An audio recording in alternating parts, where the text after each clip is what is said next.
And welcome back to Fight Night on talkSPORT with me, Dave Farrar, and Duke McKenzie. We have a huge hour ahead as we look ahead to one of the most talked about fights in recent memory, Conor Benn against Chris Eubank Jr. And joining us live in the studio right through until 11, the Celtic Warrior himself, Steve Collins. Delighted to have him here. This is a Fight Night special on talkSPORT with DAZN, the global home of boxing, and the place to watch Chris Eubank Jr. against Conor Benn next Saturday. You can buy it now at DAZN.com/boxing.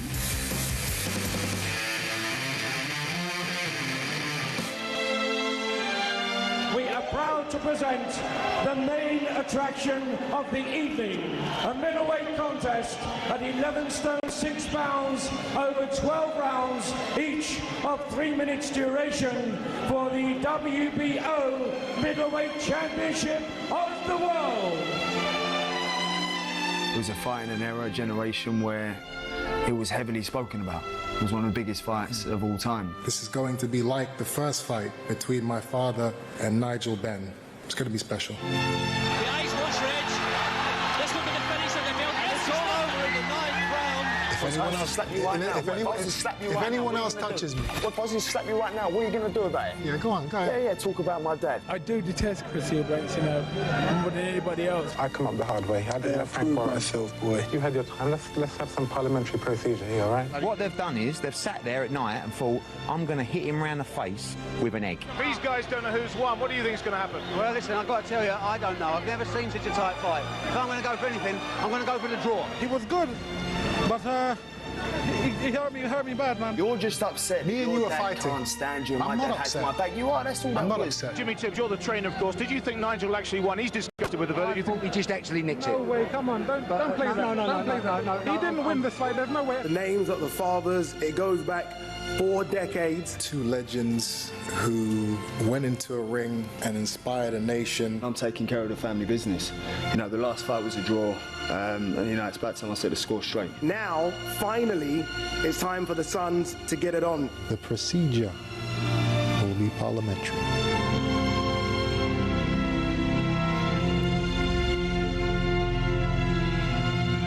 Hearing those old clips from those old fights in the early 90s, it really takes you back. They were special, special times. We're going to talk about them a little bit later, but we have to focus on now. Sorry, Steve? So the music to the Raging Bull. Exactly, yeah. You know, yeah, definitely. A bit of Jake LaMotta. It got us going, didn't it? Got a bit of De Niro, a bit of Jake LaMotta. Great stuff. And, of course, joined by a man who beat them both twice. And we'll talk about that in a few moments' time. But first, we're going to focus on the Suns, on Conor Benn and Chris Eubank Jr. Steve, first of all, what have you made of the build-up in general? It's been a long time coming. 2 years, 6 months and 18 days after it was initially meant to happen. The build-up's been a great build-up. We've been talking about it for 2 years. You know, is it going to happen? It's not going to happen. The politics, the drama, the history, the whole thing. And it's just made us into a big, big occasion. Yeah, and one thing, Duke, that people have talked about is the sort of legitimacy of the fight. Is it a fight that matters other than the family rivalry? How do you see that? It is a fight that matters because obviously they're fighting for pride amongst anything else. You know, Eubank Benn is synonymous, obviously, because of their dads, and obviously this man had a part to play in that whole shake-up. So I mean, you know, Eubank Benn, it's brought a whole new audience to the sport of boxing, a whole new young audience to the sport of boxing. You know, you don't get a lot of young guys now talking about Benn Eubank seniors. They're talking about Benn Eubank juniors, and all the kids in my gym are absolutely sold on this. It's box office, it's entertainment, but it's entertainment of the highest order because these two are proper boxers. Yeah, they are proper boxers who've campaigned at different weights, Steve, and we'll talk more specifically about what they need to do. But again, what are your initial thoughts on that? We've got Conor Benn, who's campaigned at welterweight, against Eubank Jr., who's campaigned at super middle, recently at middle, and this is made at 160. We'll talk about the rehydration clause in a moment, but what do you make of that? Is that scalable for Conor? Actually, I think the advantage goes to Conor because I would rather put on 10 pounds than lose 10 pounds because I'm 10 pounds stronger and not 10 pounds weaker. You know, at a heavier weight, we're stronger. So I think, you know, the advantage probably is with Conor gaining weight because he doesn't have to dehydrate and lose strength coming down, whereas Eubank Jr. will lose strength coming down, and it's hard for him to come down and maintain the strength and stamina dropping weight. The clause, why have they put a clause in? I mean, this is an advantage to Conor Benn to put a clause in, but I don't think it's a healthy thing to do. I think if Eubank's a bigger man, he's a bigger man, let him be strong. You know, what damages fighters going into the ring back in the day, that's the whole reason why they made the weigh-ins the day before, was dehydration. It's dehydration is when a guy can get hurt.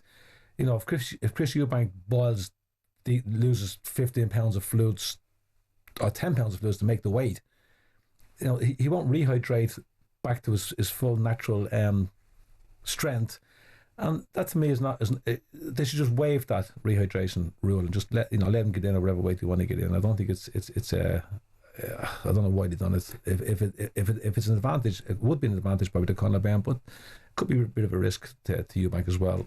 I'm not guessing, I believe that. It's not a guess, it's what I believe. Let's just be clear about the rehydration clause to explain to people who don't know. They have to be 160, that's what it's made at on the Friday, and then 10 a.m. on the day of the fight. They can't be more than 10 pounds heavier than that. It is an advantage, Duke, as Steve was saying, to Conor Benn. That's the general feeling. But Eubank will still be very big on fight night. Well, he's naturally the bigger man, but what we have is a genuine middleweight stroke super middleweight against the career's best welterweight. It's only really the good and the great that can jump up through the weight divisions and still maintain your speed and your power. The question will have to be asked is, will Benn's power be enough to keep Eubank off him? These two are going to be like two stags going at it on fight night, and you know, it makes for a good fight. But I mean, we have to look at this from a health and safety perspective also, because Eubank is going to be dragging, as Steve's already said, he's coming down in weight, which isn't the best preparation in any fight. The 10 pound rehydration clause means he can only put on 10 pounds overnight, which he will do, and go up in weight again. So I can ask a question there. It's at 10 a.m. the morning of the fight. They're going to check his weight. Yeah.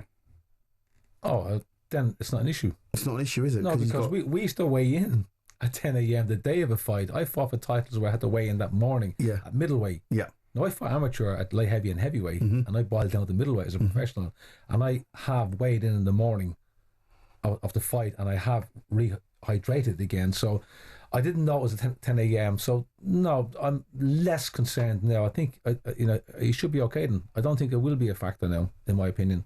I'm not a doctor, but yeah, but from my own experience. Yeah, you boxed that way. You know what it is to fight in world title fight, Steve. So and you know what it is if he's up to 100 and just under 170 pounds in the morning, and he's got another 12 or 40 fights, he'd be okay. I don't think that should be an issue.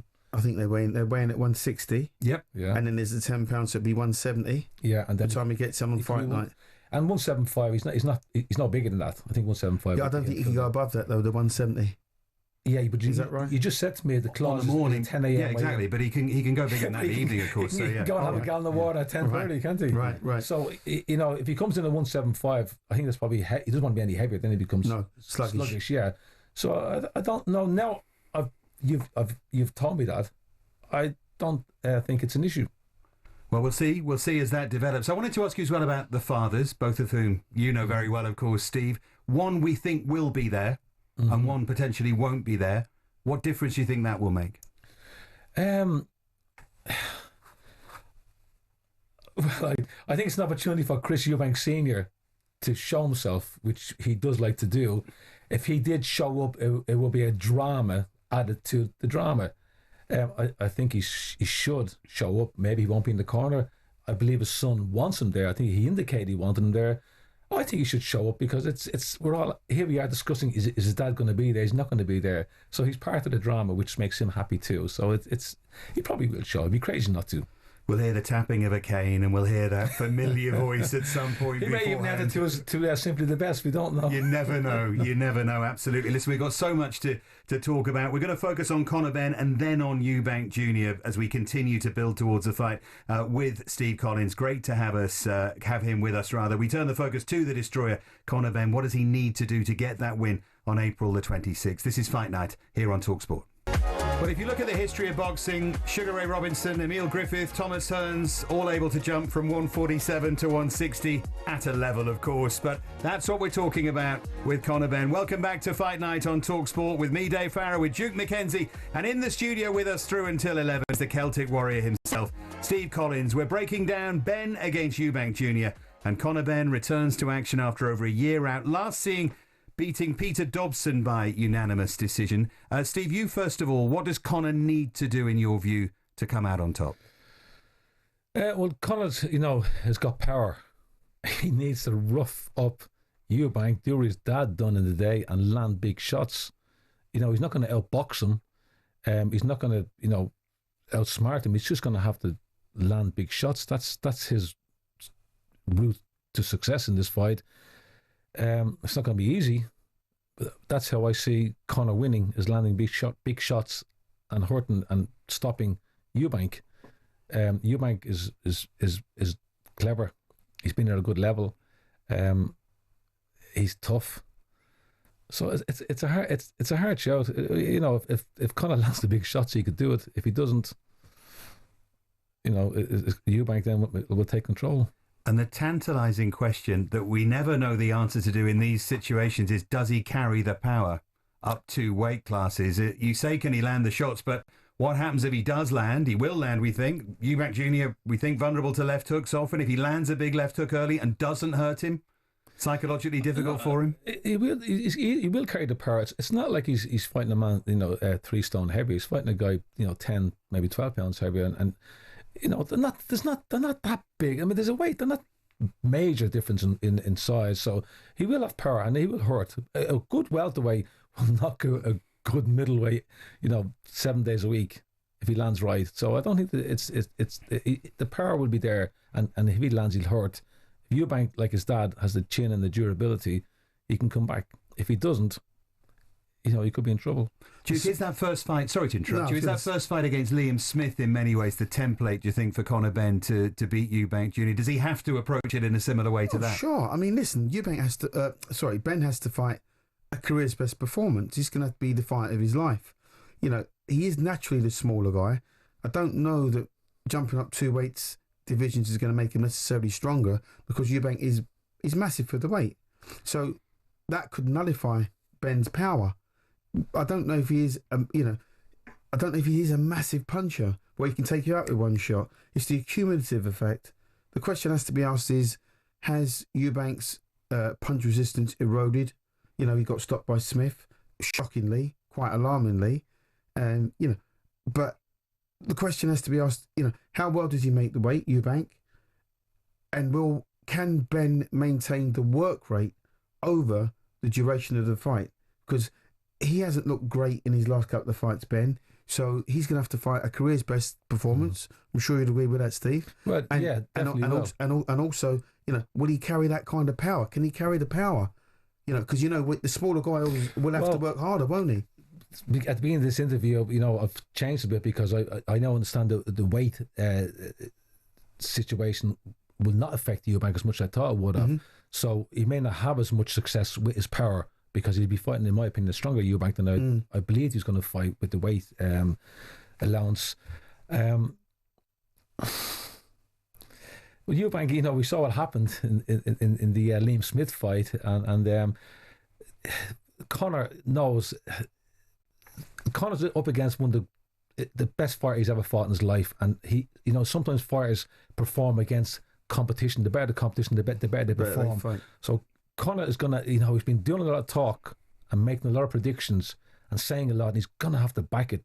So he must be confident that he's ready. He must have trained and prepared really hard for this fight. Do you know what? This is what this is what I like about this match. Either guy can win.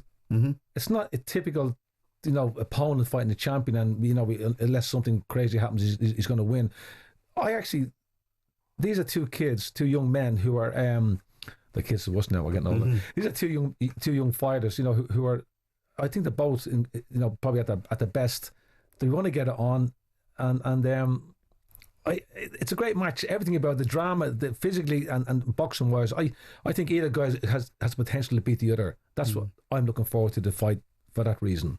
And what about inactivity in terms of Conor Benn, Duke? We know why. I mentioned the timescale, 2 years, 6 months and 18 days. It was because of an adverse analytical finding, and he's now been cleared to fight. But he's boxed twice since April of 2022. You've already pointed out wasn't mega impressive in either of those fights. Now we can say shaking off rust and so on, and we can give him that, can't we? But is that a factor, do you think? I think it will be, because not only has he got to shake off the ring rust, he's also fighting the naturally bigger man.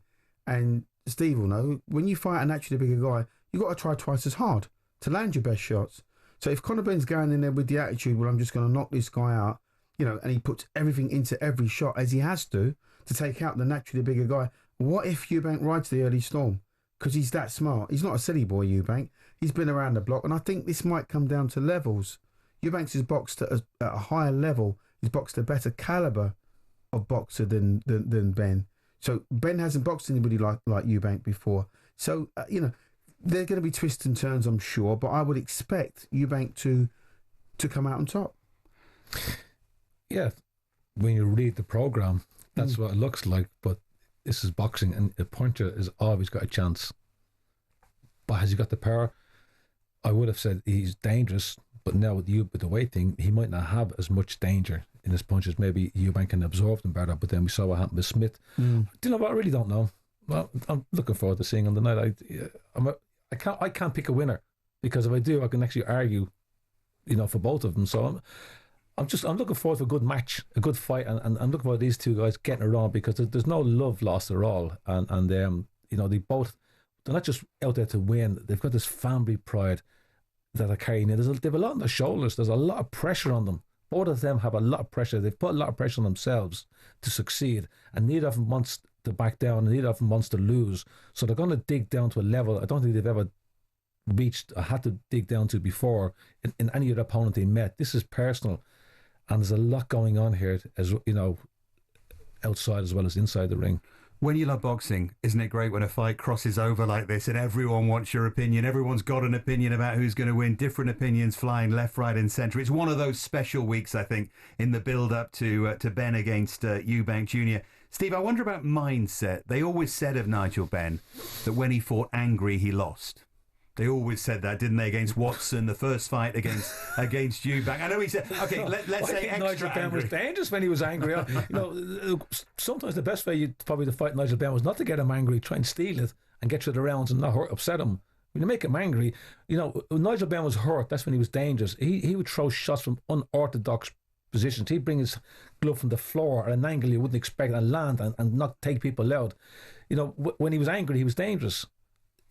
Maybe his son, maybe Conor, that works for him, because he wants to be angry. He's making himself angry, and he wants to unleash his anger on Eubank. He wants to be the angry fighter in the ring and let them go, because that's what his dad was successful when he was in trouble, and when he was dangerous when he was losing. That's when he was angry. He should just let it go without thinking.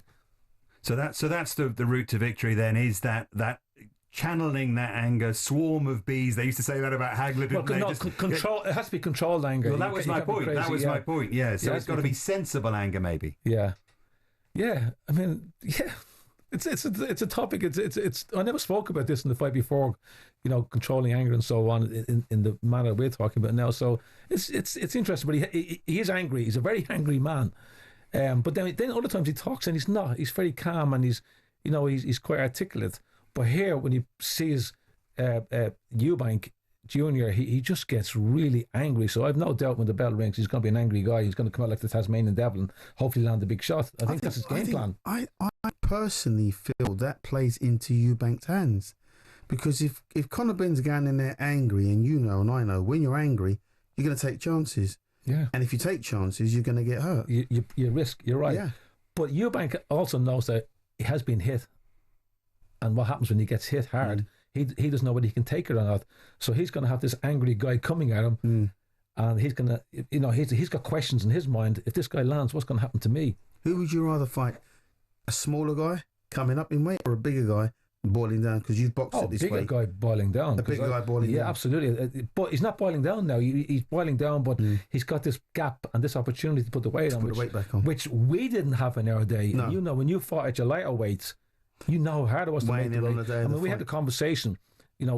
I remember I fought in Atlantic City. I weighed in on a Sunday morning and I fought in the afternoon. I had no time to rehydrate, but we just did it. That's how it was done. You fought at lighter weights and you moved up, and I reckon you were probably stronger and better at the heavier weights than you were at the lighter weights. Yes, yeah. I don't. It's a debate. It's what makes it interesting, isn't it? It's worth remembering as well about the 160 thing that even though Eubank Jr. has fought as a super middle at 168, his last significant fight at that weight was James DeGale. I mean, he's boxed at middle largely since then, including against Liam Smith, of course. And let's remember, he did overturn, albeit Liam Smith wasn't right for the rematch, but he did overturn that result as well. So there's not necessarily he is taking off that much weight. He's used to fighting at middle. He's used to fighting at 160, and that might just play into his hands, I suppose, mightn't it? But we'll talk more about Eubank in a few moments. He's had a long time to prepare to make this weight, and he's had a good incentive too. They're getting well paid for it. If someone said to you, I'm going to pay you millions if you drop 20 pounds over the next 6 months or next year or whatever, you will do it, and you'll do it properly because the reward is there. So he's got good incentive, and he's had time to do it. It's a remarkable statistic. I have it written down. The first time that their fathers fought, Nigel Benn got 400,000, Chris Eubank 850,000. This is what was reported. Eubank Jr. is getting 10 million for this, and Conor Benn 8 million. Duke, how times have changed. You've just taken the words out of my mouth. Times have changed. Times, isn't it? If me and Steve were fighting today, it would be gazillionaires. That's a fact of life. But you can't look back. You can only look ahead. The thing is, the world is a bigger place now. When we fought, we had, British media, we had some European media. If you're lucky, we might have got the American media. Since the Berlin Wall's broken down, look how vast the world is. We've got people following boxing from countries that we never heard of, that didn't exist. The world is a bigger place. There's 100 more networks viewing fights more than there was when we boxed. So they're getting their fair share. God knows what the promoters are getting out of it. But, a happy day is let them make the money because they're earning it. I hope they hold on to it, and I hope they're sensible with it because, earning money's hard. Keeping it is even harder. Well, that's the oldest story in boxing, isn't it? The keeping hold of money, and that long story, and it can be a sad one as well. Now, we've talked about Conor Benn. We're going to focus on Chris Eubank Jr. next. Up next, we'll take a deeper dive into the other side of this blockbuster clash with Steve and with Duke. We're focusing on Chris Eubank Jr. This is Fight Night on talkSPORT. And welcome back to Fight Night on talkSPORT with me, Dave Farrar, and the former three-weight world champion, Duke McKenzie, alongside me. Still with us live in the studio as well is the Celtic Warrior, Steve Collins, and we're continuing our build-up to Benn against Eubank Jr. Now we shift our focus onto Chris Eubank Jr. A lot of mind games throughout the build-up. But Duke, what does he need to do to win this fight? Eubank Jr. has to come in strong at the weight, and he has to weather the early storm because it's coming, and then he can box his way, I think, quite clearly to a comfortable victory, because I think Conor Benn's going to struggle with two things. I think the actual weight, I think, might be a problem for him because he's not used to fighting at this weight and going over the distance at this weight, and I think carrying that extra weight is going to help him initially, but long term I don't think it helps him. And I just feel that Eubank he's boxed at a higher calibre, he's boxed at a better class of fighter, and he knows his way around the ring. So if he doesn't get blown out, Eubank, then I see him winning reasonably comfortably. Steve, Eubank Jr. has only found, for all the criticism of him, only found 3 too good for him. Liam Smith, as we've said, George Groves, Billy Joe Saunders in what was a close fight that if he got going earlier, I think many feel that he should have won. So he has campaigned at a high level. Yeah. But what's his route to victory? Is it simple? Is it just use your skill, use your size? It's always simple till the bell rings. Of course, it's simple in the studio, Steve. His route to victory is to control Conor and not be caught silly, not to get drawn into Conor's fight. Make it his fight. Use his advantage, use his experience, his craftsmanship, his ring knowledge, and keep Conor at a distance, a safe distance, within his range, and which is outside of Conor's range. Control it. Don't get into a tear-up because that's what Conor wants, and that's why Conor is telling him I'm going to come at you and so on to maybe scare him. Eubank's got to use his boxing brain. If he gets into the tear-up, then that will suit Conor. If he controls himself and controls to his advantage, which is height and experience, and not get into a brawl, that's his best way to succeed, in my opinion. And how difficult is that? You've boxed in some very frenzied atmospheres in your career, both of you actually. How hard is it to keep your cool, to stick to the game plan, to not get drawn in, Steve, as you said? It's not hard because you're doing it throughout your career, and the longer you're doing it, the better you get at it. It's all about control, you know, and you're in the gym and you're going through every day, you're training and preparing for the same fight, the same way. When the bell rings, it should become automatic. The only thing is, though, you know, if you're, I don't know, maybe if something else, if you're not focused, you know, you can forget how you prepare that and do silly things. But they're both focused. They both know how they're going to fight. Conor said how he's going to fight, and Eubank, you know, knows how he's going to fight. So, you know, it's a case of which one makes the mistake. Well, one thing we have to talk about, I wish we didn't, but I think we do, is what we're calling Egggate. Because the fight should be exciting and explosive, and all those kind of things. No, it was after the sheriff.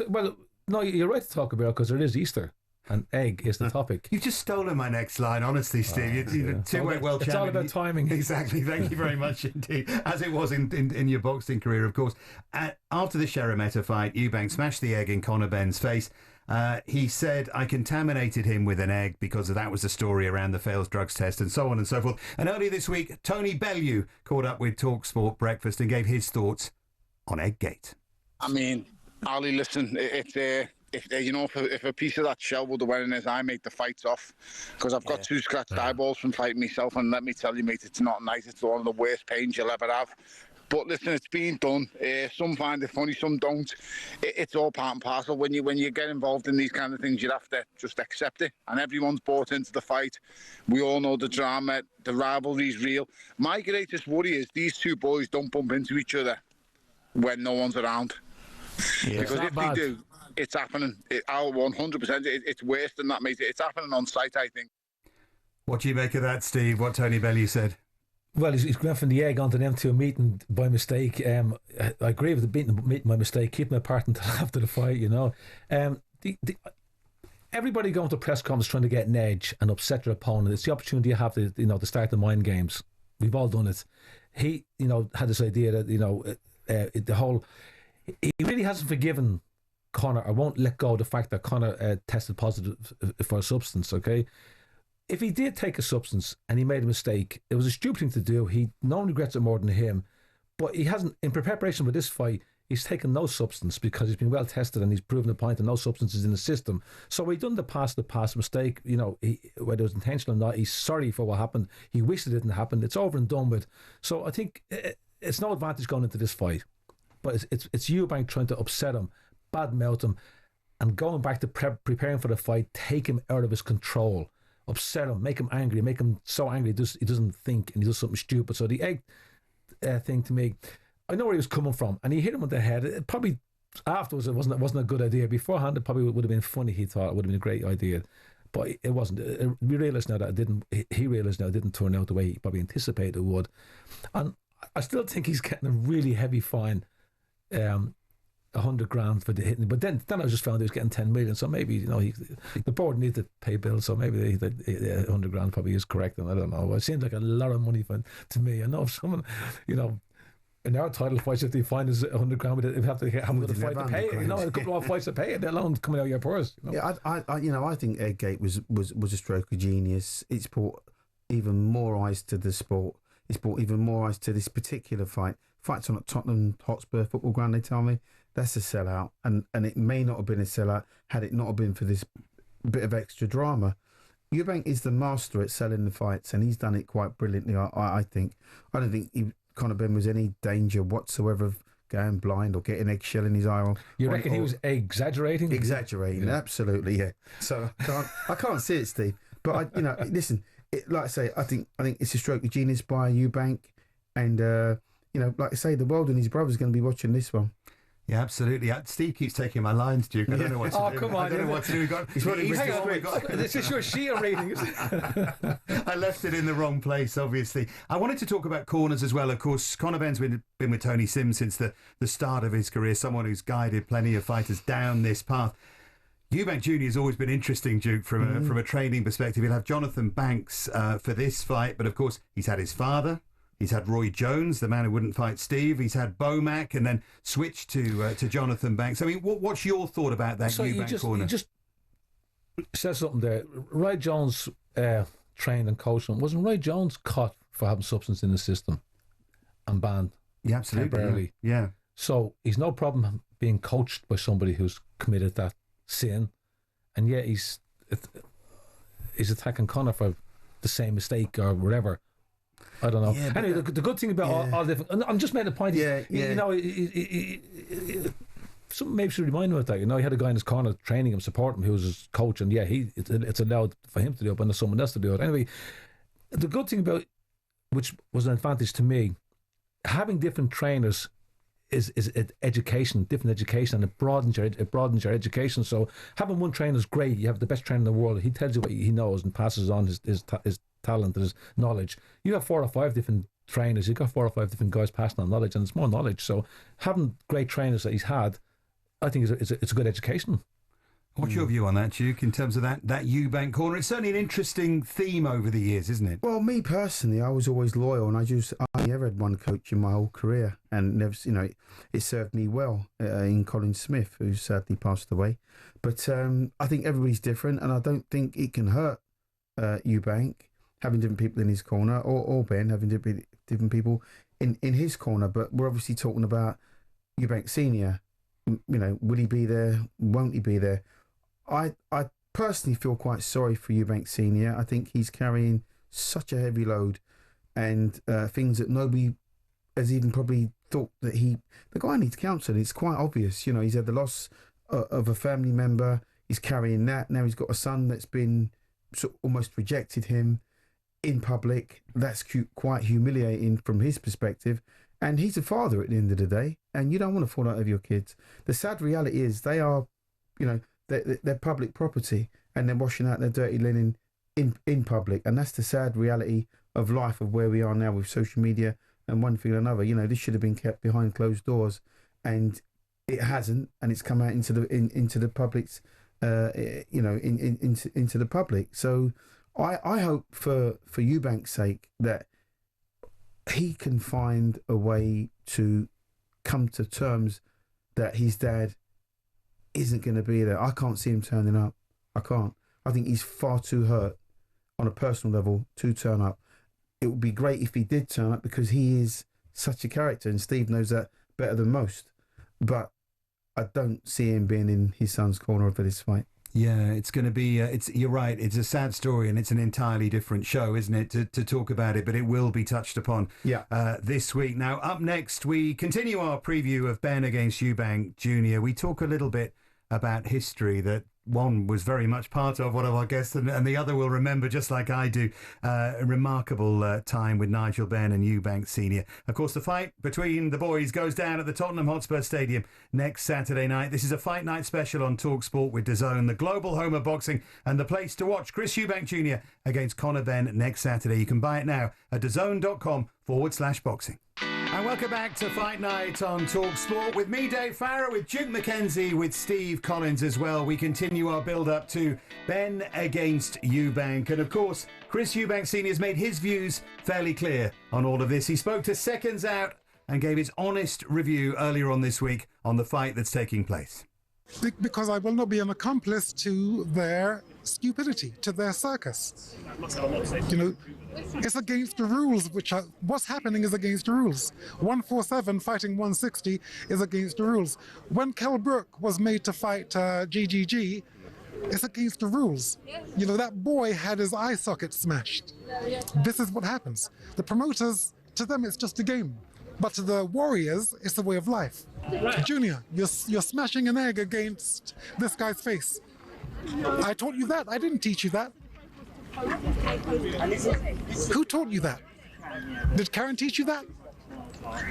Who taught you that? That's disgraceful. I'm gonna stand in your corner. You must be mad. You must be mad. I would never be in your corner. You're a disgrace. You're smashing an egg in someone's face, and then you're trying to justify it. There's no justification for that. There's nothing noble about that. Duke, is he right, and are we missing the point? I think so. I would tend to side with Eubank Senior. I do believe that he is incredibly hurt, because that's not his style, and he would expect his son to be more like him in that respect. So I think that he's really, really hurt. And as I've said before, I think he's carrying a lot of excess baggage, and it's all just coming out, because every time you see or hear Chris Eubank now, he's always crying. He's breaking down. I think he's probably going through a lot more than what we realise, and probably a lot more than what he's given actual credit for. I hope he can get peace and find some serious help. Yeah, absolutely. And, well, we'll see, won't we? If he is there next week, it would seem unlikely that, as you said, Steve, that somebody simply the best gonna boom out and Eubank Sr. walks in. I think that makes it fairly definitive, the opinion he expressed there and has been expressing in recent weeks and months. I have an opinion on what he said, but I'm not going to say it, because if once again, listening to you, I've just found something out. If what you say is true, that he's going through his... I don't know what it is. Is it a breakdown or something? No, I'm not suggesting he's having a breakdown at all. I just think he's had to deal with the loss of a family member. Yeah. You know, his career's gone. You know, he's had to go through divorce. His son now is rebelling against him in public. That's humiliating. And he's a one-man show, and he's got to carry all of this. And now, you know, maybe he wants to be close to his son. Maybe he wants to help his son. But actually, Junior's saying, well, actually, Dad, I don't really want you in my corner. Or he's saying, maybe I do want you in my corner, you know, but I want to have other people in my corner. Well, nobody's more well-equipped to teach that boy or has taught that boy more than what his dad has. Well, I'm not going to make any comment, because I'll never hit a man when he's down. And Chris Eubank was the best thing that ever happened to myself and Nigel Benn in our career. What he'd done for us, the attention, publicity and money he brought into it, which was a lot of money in the day, probably not nowadays. If he's in a place now that's not a good place, I will not make any comment at all, because I don't know. What I will say is that I hope it works out well for him and the son. I do believe that the son just said he loves him, so they'll sort the differences out. I wish him peace and happiness, and maybe next week when I bump into him, I'll probably change my opinion. I don't know, but going on what you're saying, I mean, this is like a drama. This is like a soap. It's like we're watching a character in Coronation Street growing up, and we're watching a character in EastEnders growing up, and all of a sudden they're going to cross over and fight each other, and it's on television every day, and it's a drama. This is like a drama, but there's a real fight attached to it. And this is why it's so big. It's not down to the amazing talent of the fighters who have talent, and it's going to be a great fight. There's so much drama involved in this. That's what it's like. It's a television series. That's why we're all watching it, and it's going to be a good fight also. And there was drama back then too. And let's talk about that. Let's talk about happier times for everyone. Happier times, or very happy times for you anyway. 1990 and then 1993, of course, the two fights between the fathers. Eubank Sr. winning the first by ninth round knockout. Extraordinary performance. I think a lot of people at the time didn't see that coming necessarily, certainly in terms of the general public. And then Eubank has since admitted he thinks Benn won the second fight, but of course it was a draw, and many felt that Nigel Benn was robbed in that fight. But just remember the build-up to those fights. It was extraordinary. You know, I was looking back, Duke, and I'd forgotten that second fight. ITV had a special show, Jonathan Ross, with a celebrity audience, and it was hilarious because the cutaways to the, as they say in television, to the crowd. Fred Truman, Windsor Davis was there, Tucker Jenkins from Grange Hill, Todd Carty was there as well. But it was one of those celebrity audiences. Do you know who else was sitting there in the audience? Was it you? Me. Were you in there as well? I was there, but they wouldn't let me in. That was Mickey Rourke came on with from LA with what's his name? The middleweight who fought the heavyweight, was a great fighter. Oh God, James Toney. James Toney came on, and James Toney was thrown insults. I was sitting in the audience, and whilst this drama is going on between Nigel and Chris, I'm over in America. I'm fighting the Mike McCallums. I'm fighting the Tony Torrens. I'm fighting the Kevin Kilowatts, the Philadelphia Fires. I'm over there in wars, and I'm going back to work on the Monday, and I'm looking at these guys saying, I will beat these guys. I just need to get on the merry-go-round. Well, that's how I saw it, and it took me. I got there eventually, through pure fluke. My good luck, and unfortunately, the bad luck of another fighter who failed his medical. I was stepped in as a substitute. I wasn't voluntarily invited. and Barry Hines says on the documentary, he said there was a script, but Steve Collins never read it. And unfortunately, it was for Raymond Close, who's failed his medical, and I was there on short notice. They had me under control, they thought, and I was supposed to show up, lose, and continue on my career. But, Barry Hines, as he said on record, I had a different script, and that was my chance to show that I did belong at that. Well, seeing as we haven't got you for very long, we'll brush over those Ben Eubank fights. We'll talk about that another time, and we'll talk about that night in Mill Street, that first Eubank fight when, as you say, Ray Close was unfortunate. You got the chance, and boy, did you take it. What are your memories of that night? Oh God, it was so many. It was like a movie. It was actually like a movie. I couldn't believe it was happening, and everything that was happening around it, the drama. It's not like this drama, but it was a drama, and then the fight was going to be cancelled. Eubank was going to pull out because he didn't agree with this, didn't agree with that. And I upset him, and I was successful. But it's no point in talking about it, because it's not my show tonight. It's about Conor Benn and Eubank Jr. We talk about them. Mine's a whole different. Actually, you can go and watch it on prime time one night Mill Street, and it's on TV now. You can see it for yourself rather than listen to me explain to you what happened on the night. Well, that was a good plug for the movie. Can I just ask you one other thing? Because everyone's going to be that wasn't on your script, was it? Everyone's going to be. You've done enough egg jokes for tonight. Everyone's going to be thinking one thing and want me to ask you about the hypnotist and want me to ask you about the headphones in the corner and all that. Can you at least talk us through that? Can I have the opportunity to say something? There's a Stevie Collins Jr. who retired professional 2 years ago, and I'd like him to make a comeback, and I believe in 12 months' time, if he wanted to, I'd have him ready to fight the winner, and I've no doubt history would repeat itself. Fantastic. You've got no doubt that history would repeat itself. I know what he can do. Wow. Yeah. Wow. So that's your challenge that you're throwing down live on Fight Night. My son is retired now. He's a fireman. He's got kids, and he seems happy. But maybe it's the moment. I'm getting sucked into the moment. But I'd love to get him out in a record. In 12 months' time, he'd be ready. He has come down. He's a big kid, but he has fought at super middleweight, so he could fight at super middleweight. And yeah. One thing I just want to try and put this in. I want to put I want to put this all in context. Steve brushed away my question about the hypnotist, which is fair enough. I'll go back to it. I mean, it happened in the first. You've been asked it a billion times. By the way. We did use it in the first fight. It was great, and he had his reasons and his excuses. So I said, fair enough. Well, what happened in the second fight? There was no, there was no trap. There was no surprise. So, the second fight I just beat him. Duke, I just wanted to ask you the context of it all, of that time, with those remarkable fights, with Michael Watson as well, of course, involved in those incredible fights, and Steve, just a little bit beyond that as well. We're going to talk about Hagler Hearns after the break and the Four Kings, but that era in British and Irish boxing was just astonishing, wasn't it? And young people listening now do not know how big it was. Those fights on ITV, 16 million, 14 million viewers for those fights. We were privileged to some of the hardest, best, brutal, anybody you can describe the fights that Steve was involved with, Nigel Benn, Chris Eubank, Michael Watson, as you've already stated. That was the best fight in the best, and it was a very special time for world boxing, and you really had to be there to witness it, to really appreciate it, because those days are clearly gone now, and all we can do is marvel in it and revel in it and watch it and relive those moments, because they were truly memorable. Yeah. Your final thoughts, Steve. We're going to go to a break. We're going to let you go before we talk about Hagler and Hearns. But so I'm not here for Hagler and Hearns talk. Am I? Well, I shared the gym with Marvin Hagler. I met Leonard, met them all. Okay, Thomas Hearns is one of the nicest guys I ever met.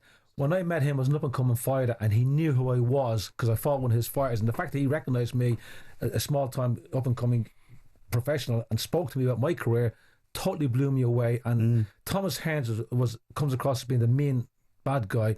What an absolute lovely man, and I really think nothing but good about him. He didn't show that in his fights, but he's a lovely guy.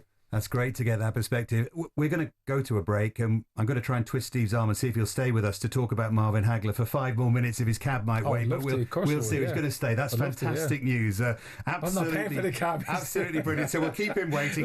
The clock is ticking. It's not in my time. He can go and have a sandwich, and you're going to talk about the Petronelli's gym with us. That makes me very, very happy indeed. On AM, on DAB, via the talkSPORT app, and on your smart speaker. talkSPORT.